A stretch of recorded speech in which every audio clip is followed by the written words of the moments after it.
பத்திரிகையாளர்களுக்கும் தமிழ்நாட்டு மக்களுக்கும் வணக்கம். இன்னைக்கு சட்டமன்ற கூட்டத்தொடர் முதல் நாள் நடக்குது. நேற்றுக்கு பட்ஜெட் நம்முடைய நிதியமைச்சர் சப்மிட் பண்ணியிருக்கிறாரு. ஆனால் இங்கே கொதிக்கின்ற ஒரு பிரச்சனை, தமிழ்நாடு முழுவதும் ஒரு அதிர்வலையை ஏற்படுத்தியிருக்கிற பிரச்சனையை பற்றி எங்களுடைய கோவை தெற்கு தொகுதியுடைய எம்எல்ஏ சபாநாயகருக்கு ஒரு காலிங் அட்டென்ஷன் மோஷன், கவன ஈர்ப்பு தீர்மானம் இந்த டாஸ்மாக் சம்பந்தமாக விவாதிக்க வேண்டும் என்று தந்திருக்கிறார்கள். அதனுடைய முடிவு என்ன என்பது இந்த பத்திரிகையாளர் சந்திப்புக்கு முன்னால் தெரியும் என்று நினைக்கிறேன். தமிழ்நாடு முழுவதும் பாரதிய ஜனதா கட்சி அரசாங்கத்தினாலே செய்யப்படுகின்ற வியாபாரம் டாஸ்மாக், அந்த அரசாங்கத்தினால் செய்யப்படுகின்ற வியாபாரத்திலே தவறு இருக்கிறது, ஊழல் இருக்கிறது, நிறைய குளறுபடிகள் இருக்கிறது என்பதை கண்டுபிடித்து என்ஃபோர்ஸ்மெண்ட் டைரக்டரேட் 6/3 அன்று ஒரு பெரிய பத்திரிகை குறிப்பு அனுப்பியிருக்கிறது. இதில் முக்கியமான விஷயம் என்னவென்றால், ஒரு தனியார் மீது அல்லது வேறு ஏதாவது ஒரு நிறுவனங்கள் மீது தவறு இருந்தால் அதை ஈடி கண்டுபிடிக்கலாம். ஆனால் அரசாங்க நிறுவனமே தவறு செய்ததாக, ஊழல் செய்ததாக, கிக்பேக் வாங்கியதாக சொல்லி என்ஃபோர்ஸ்மெண்ட் டைரக்டரேட்டு அதன் மீது குற்றம் சாட்டி இருக்கிறது. இது ஒரு புறம். என்ன குற்றம் சாட்டி இருக்கிறது என்பது பத்திரிகையாளர்களுக்கு ஏற்கனவே எங்களுடைய மாநில தலைவர் அவர்கள் விரிவாக விளக்கியிருக்கிறார். அது மட்டுமல்ல, தமிழ்நாடு முழுவதும் இதை பாரதிய ஜனதா கட்சி கொண்டு செல்ல வேண்டும் என்பதற்காக இன்றைக்கு தமிழ்நாட்டின் மிக முக்கியமான நகரங்களிலே நாங்கள் பத்திரிகையாளர்கள் சந்தித்து வருகிறோம். இருந்தாலும் கூட உங்களுக்கு ஒரு ரெஃப்ரெஷ்மெண்ட், ஒரு ஃப்ளாஷ்பேக், நான் அதை மிக சிறிய அளவிலே ஒரு என்ன சொல்ல நட்ஷல், ஒரு சின்ன அளவிலே அதை உங்களுக்கு சொல்ல விரும்புகிறேன். இந்த டாஸ்மாக் ஊழல் என்பது 3 வகையாக இருக்கிறது. ஒன்று, தயாரிப்பு ஆலைகளிலே ஊழல். 2, டாஸ்மாக் இட்செல்ஃப், அதனுடைய அளவிலே ஊழல். 3வதாக அதனுடைய பாட்லிங், டிரான்ஸ்போர்ட், இது சம்பந்தமாக இதை தெளிவாக ஈடி அதனுடைய குறிப்பில் குறிப்பிட்டிருக்கிறது. சாதாரணமாக இங்கே பத்திரிகையாளர்களுக்கு தெரியும், எங்களுடைய கட்சியினுடைய தொண்டர்கள் இங்கே வந்திருக்காங்க. சில பேர் பிஸ்னஸ் பண்ணுவாங்க. பிஸ்னஸில் ப்ரொடக்ஷன் இருக்கும், தயாரிப்பு. அந்த தயாரிப்புக்கு தகுந்த டேக்ஸ் கட்டணும். அந்த தயாரிப்புக்கு உண்டான பொருட்கள் கொள்முதல் செய்யப்பட்டிருக்கும். இந்த stock holding in hand, stock sold, அதற்கான டேக்ஸு பெய்டு, இதிலே மாறுபாடு இருந்தால் அது ஊழல், அரசாங்கத்தை ஏமாற்றுவதாகும். அந்த வகையில் தயாரிப்பு ஆலைகள் 100 பாட்டில் தயாரித்து கணக்கு காமிச்சு 200 பாட்டில் சேல் ஆகிருக்கு. அந்த 200 பாட்டில் எப்படி சேல் ஆகிருக்குன்னு கண்டுபிடிச்சிருக்காங்க ஈடினா, 200 பாட்டிலுக்கான பொருள் கொள்முதல் செய்யப்பட்டிருக்கிறது. இதெல்லாம் டாக்குமெண்டேஷனில் கண்டுபிடிக்கப்பட்டதில் போன ரெய்டில் கண்டுபிடிக்கப்பட்டிருக்கு. இப்படியாக அவர்கள் இந்த ஊழலை செய்திருக்கிறார்கள். 2வது, டாஸ்மாக். இந்த டாஸ்மாக் ஊழல் எதிர்கட்சி ஆளுங்கட்சியினை சேர்ந்தவர்களெல்லாம் இது பிஜேபி இப்போது வேண்டும் என்றே சொல்லுகிறது, போது வருதுலாம் சொல்லிட்டு இருக்காங்க. சாதாரண மனுஷனுக்கு தெரியும், நம்மளுடைய குடிமகனுக்கு தெரியும், 10லேருந்து 30 ரூபா பாட்டிலுக்கு வச்சு விற்கிறாங்க. அதில் ஒரு பெரிய சலசலப்பு ஏற்பட்டு பத்திரிகையெல்லாம் அதை வெளியே கொண்டாந்துச்சு. ஆக டாஸ்மாக் அந்த மாதிரி ஊழல் செஞ்சது இப்போது நிரூபிக்கப்பட்டிருக்கிறது, உண்மையாக நடந்திருக்கிறது என்பது ஈடியினுடைய ரெய்டினுடைய வெளிப்பாடு. 3வதாக, இதில் அரசு ஊழியர்கள், அரசாங்க ஊழியர்கள், அரசாங்க அதிகாரிகள், அரசியல்வாதிகள் நேச்சுரல், அவங்க செய்ய தூண்டியதால் தான், அவங்க சொல்கிறது செய்யறதுக்கு அனுமதி கொடுத்ததால் தான் இவங்க செஞ்சுருக்காங்க. அதனால் அரசியல்வாதிகள் இதிலே சம்பந்தப்பட்டிருக்கிறார்கள். டாஸ்மாக் ஊழியர்கள் டிரான்ஸ்ஃபர், ஒரு குறிப்பிட்ட கம்பெனிக்கு மட்டுமே டெண்டர் கொடுக்க கம்பெனிக்கு உண்டான பேசிக் குவாலிஃபிகேஷன் கிடையாது. ஈவன் ஜிஎஸ்டி நம்பர் கிடையாது, பேன் நம்பர் கிடையாது, கேஒய்சி என்பது கிடையாது. இந்த மாதிரி இல்லாதது டெண்டரில் பார்ட்டிசிபேட் பண்ணவங்களில் 4 பேர், 5 பேர், 6 பேர் சொல்லி அந்த ரேட் அண்ட் குவாலிஃபிகேஷன் அதெல்லாம் வெரிஃபை பண்ணி அதில் கொடுக்கறதுக்கு பேர் தான் டெண்டர். ஆனால் ஒரே ஆள் தான் பார்ட்டிசிபேட் பண்ணியிருப்பான், அவனுக்கு குவாலிஃபிகேஷன் கிடையாது. இப்படியாக கண்டுபிடிக்கப்பட்ட விஷயங்கள் ஈடியால் இப்போ எக்ஸ்போஸ் செய்யப்பட்டிருக்கிறது. அதை எங்கள் மாநில தலைவர் மிக அழகாக தமிழ்நாட்டு மக்களுக்கு புரிகின்ற வகையில் முந்தா நாளைக்கு ப்ரெஸ் மீட் கொடுத்துட்டார். அதை இப்போதுக்கு மக்களுக்கு கொண்டு செல்வதற்காக நாங்கள் மாவட்டந்தோறும் வந்திருக்கிறோம். எனவே இப்படிப்பட்ட ஊழல் ஒரு 1000 கோடி என்று 6/3/2025 அன்னைக்கு அவங்க எடுக்கப்பட்ட டாக்குமெண்ட்டினுடைய அடிப்படையில் ஒரு எஸ்டிமேட்டட் கரப்ஷன் அப்படின்னு தான் சொல்லியிருக்காங்க, ஒரு குத்து மதிப்பா. ஏன் இதை சொல்கிறேன் என்றால், நம்மளுடைய முன்னாள் எதிர்க்கட்சி தலைவர் ஆனால் இபிஎஸ் அவர்கள் 40,000 கோடிகள் நடந்திருக்குன்னு சொல்கிறாங்க. அப்போ 1000 கோடிக்கு 40,000 கோடிக்கு சம்பந்தம் இல்லாமல் பெருசாக இருக்கேன்னு நீங்கள் நினைக்கலாம். ஆனால் இந்த டாக்குமெண்ட்டை முழுசாக உட்காந்து விசாரித்து சம்பந்தப்பட்ட நபர்கள்ட்டெல்லாம் போய் பார்த்து மறுபடியும் வெரிஃபிகேஷன் பண்ணும்போது 40 அல்ல, அதற்கு மேலேயும் இது தாண்டலாம். எனவே 6ஆம் தேதி தான் 1000 கோடி அந்த அளவில் இருக்கிறது. இந்த பாரதிய ஜனதா கட்சி வேண்டுமென்றே சொல்லுகிறது. நம்முடைய செந்தில் பாலாஜி அவர்கள் நேற்றைக்கு பத்திரிகையாளர் சந்திக்கிறப்ப என்னுடைய அருமை சகோதரர்கள் பத்திரிகை நண்பர்கள் எல்லாம் எங்களை பார்த்து நிறையா கேள்வி கேட்குறீங்க. அவர் 2 வார்த்தை சொல்லிட்டு போயிடுறாரு, சட்டம் தன் கடமையை செய்யும், சட்ட பிரகாரம் நாங்கள் செய்கிறோம், நாங்கள் இதை ஃபேஸ் பண்ணுவோம் லீகலாக அப்படின்னு சொல்லிட்டு போயிட்டார். அப்புறம் ஒரு அறிக்கை மட்டும் வெளியிட்டார். ஏற்கனவே முந்தைய அரசாங்கத்திலையும் அவர் இதே டிபார்ட்மெண்ட்டில் தான் இருந்தார். தட் மீன்ஸ் அதிமுக அரசாங்கத்தில். இப்போ சமீபத்தில் வேறு ஒரு விஷயத்துக்கு அந்த வேலை ஸ்கேமில் அவர் கைது செய்யப்பட்டார். கைது செய்யப்படுறதுக்கு முன்னால் தமிழ்நாட்டுடைய முதலமைச்சர் ஒரு வீடியோவை நான் நேற்று பார்ப்பதற்கான வாய்ப்பு கிடைச்சி, அந்த வீடியோவில்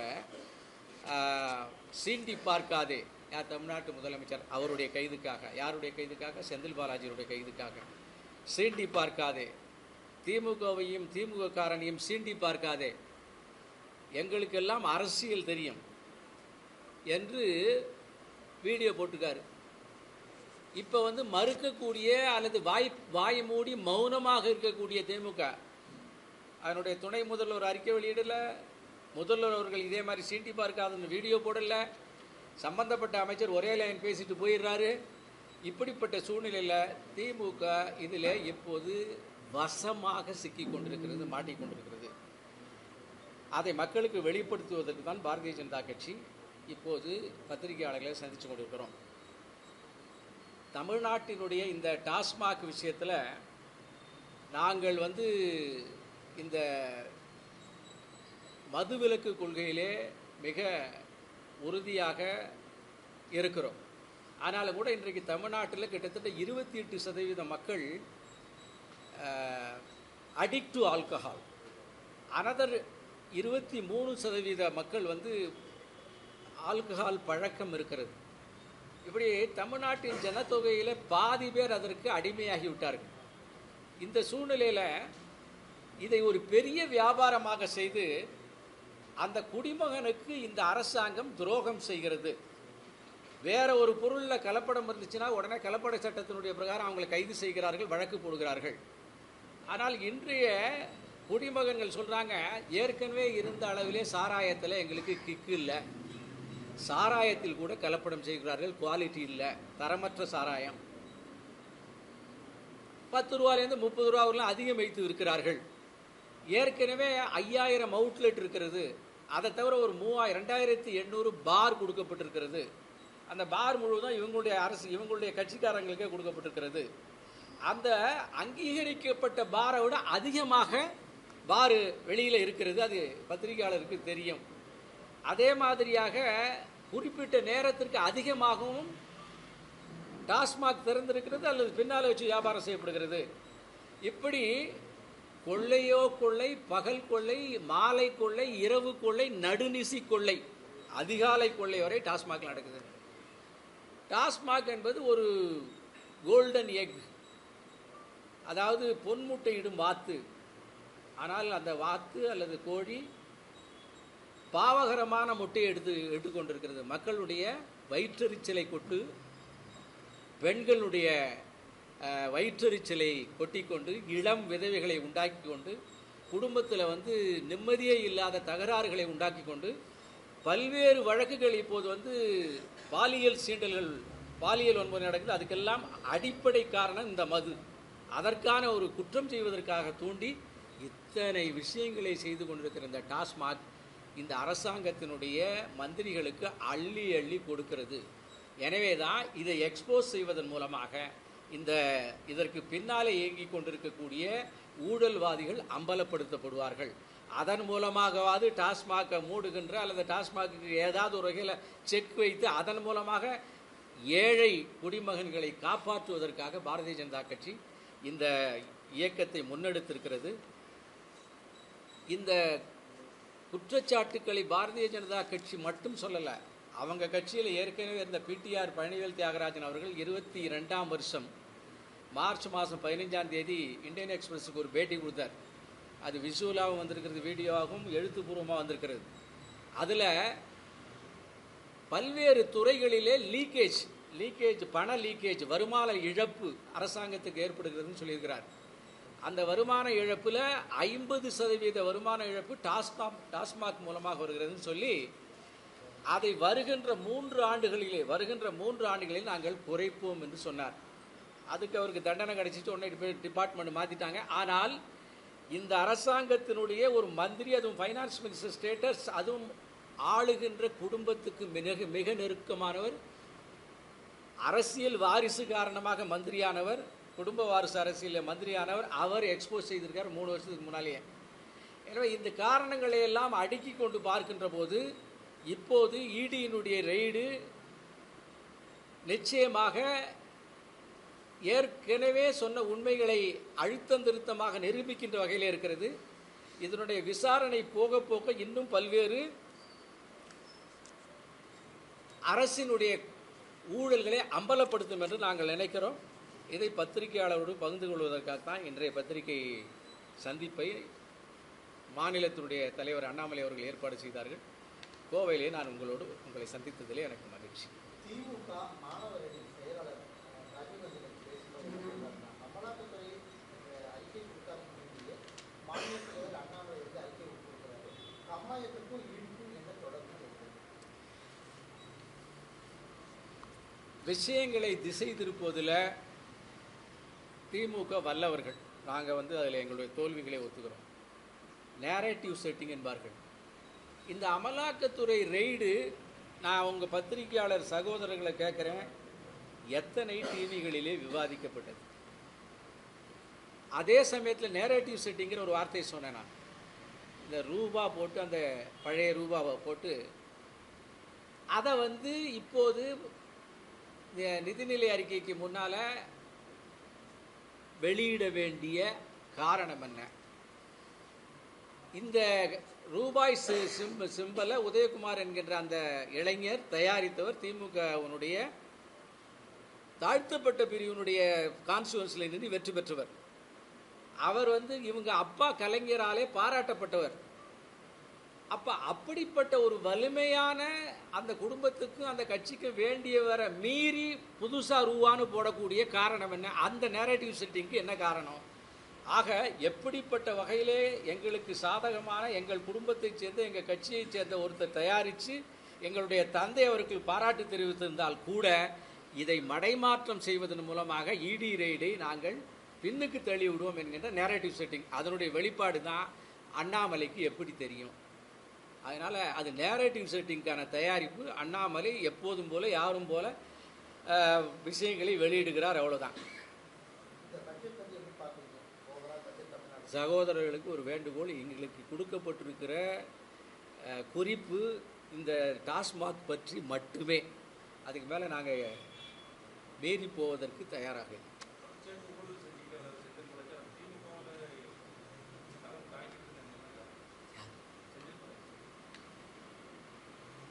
நான் ஏற்கனவே சொன்னேன், அதாவது இது ரிப்பீட்டிஷன் தான், நான் சொல்லக்கூடிய ரிப்பீட்டிஷன்.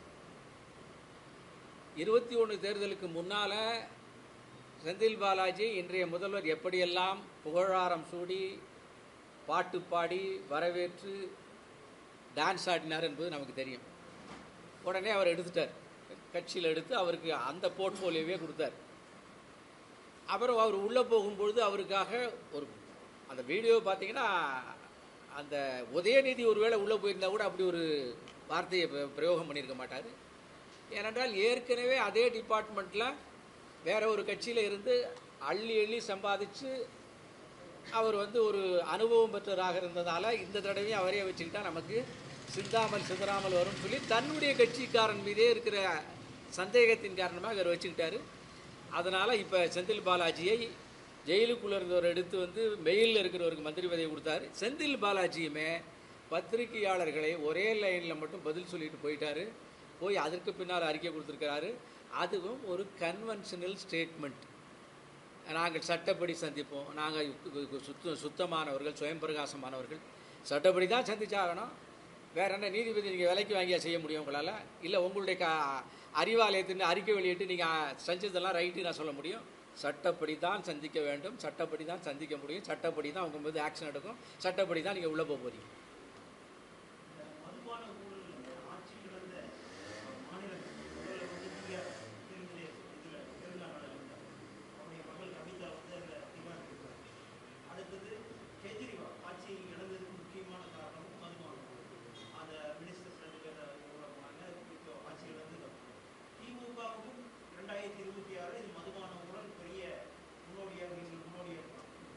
நீங்களே கேள்வி கேட்டு நீங்களே பதில் சொல்லிட்டீங்க. அதுதான் நடக்கும்.